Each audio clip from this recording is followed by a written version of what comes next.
Picture this. It's 2 in the morning. A brigade is coiled up, ready to strike, and the air is just thick with anticipation. They're sitting on the line of departure. The first attack goes off. It's a success. They've punched a hole right through the enemy's front line. But you know what? That's just the beginning. The real test, the question every single commander faces in that moment is, what's next? Right, so that's the big question, isn't it? How do military leaders know when to just pour on the pressure and when to maybe pump the brakes? How do you take one little success, one crack in the enemy's defense, and turn it into a total, complete collapse? Well, that's what we're digging into, and the answer is right there in the U.S. Army's playbook.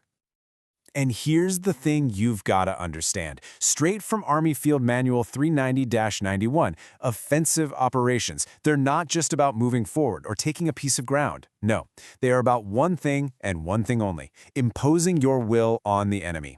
It's about grabbing control of the chaos and making the battle go your way. So, how do you do it? Well, you use a doctrinal playbook that's been tested and refined over decades.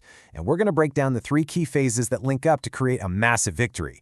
We're going to start with the initial attack. Then we'll see how that escalates into an exploitation. And we'll finish with the ultimate goal, the pursuit. Let's get into it. Okay, welcome to the fundamentals. FM 3-91 is basically the Army's tactical guide for winning on the offense. Now, this isn't some rigid rulebook you have to follow to the letter. Think of it more like a framework for thinking. A set of tools that commanders use to solve incredibly complex problems when the pressure is on.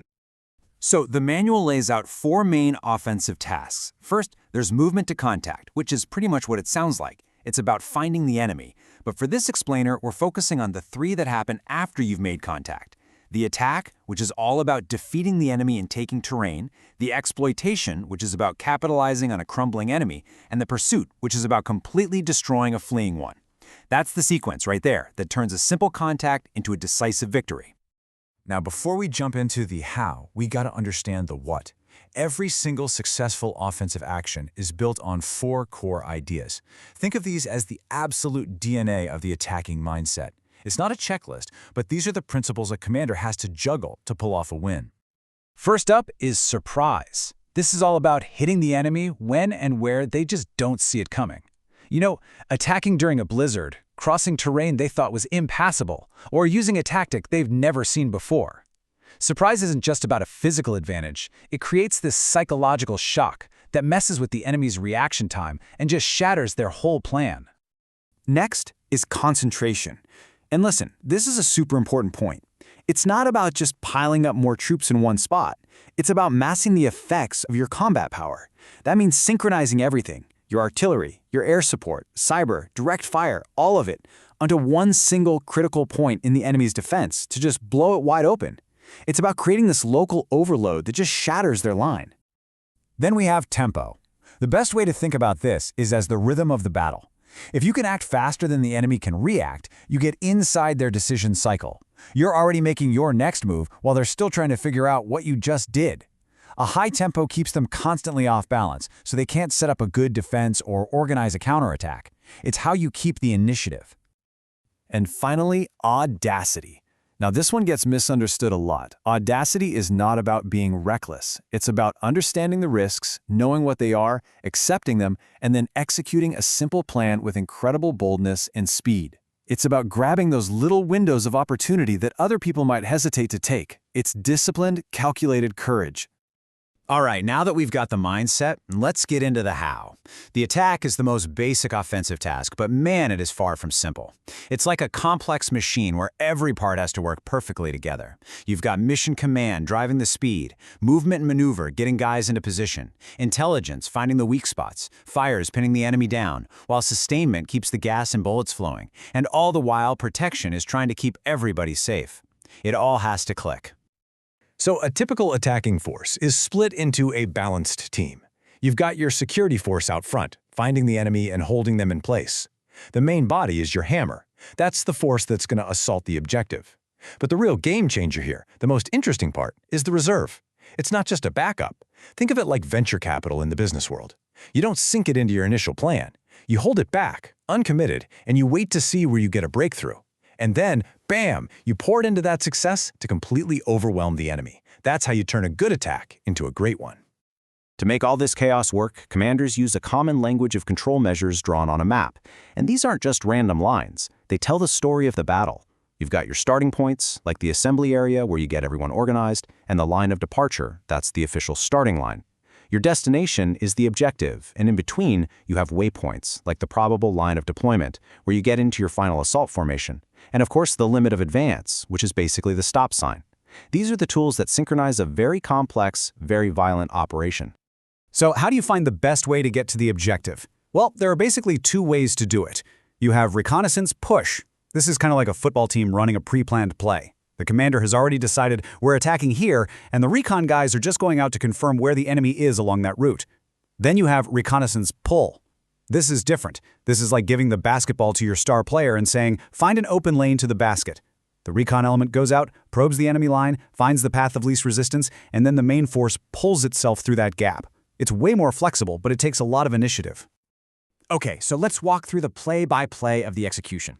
It's a disciplined flow that's designed to turn pure chaos into controlled violence. You move to the start line, you maneuver towards the enemy, you get a base of fire set up to suppress them. If they have obstacles, you breach them. Then the assault force violently takes the objective. But then comes this last, absolutely crucial step.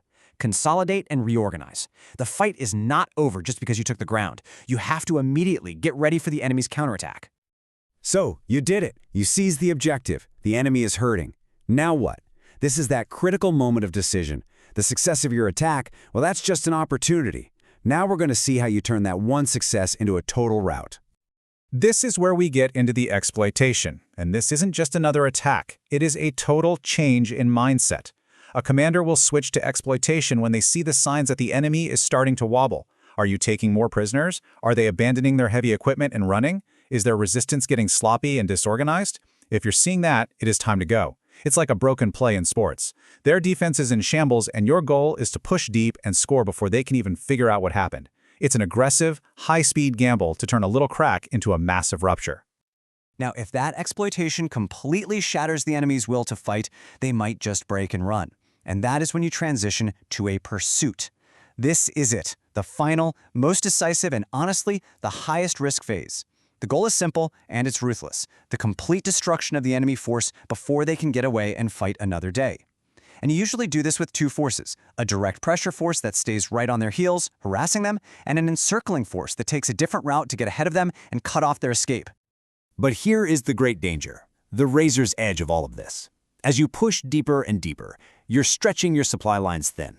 Your soldiers are getting exhausted. You're running low on fuel, low on ammo. This is called the culminating point. It's that exact moment when the balance of power shifts back to the enemy, because they're falling back on their own supplies and fresh troops. If you misjudge this point, your victorious army can suddenly become a very vulnerable one, cut off and surrounded. The hunter becomes the hunted.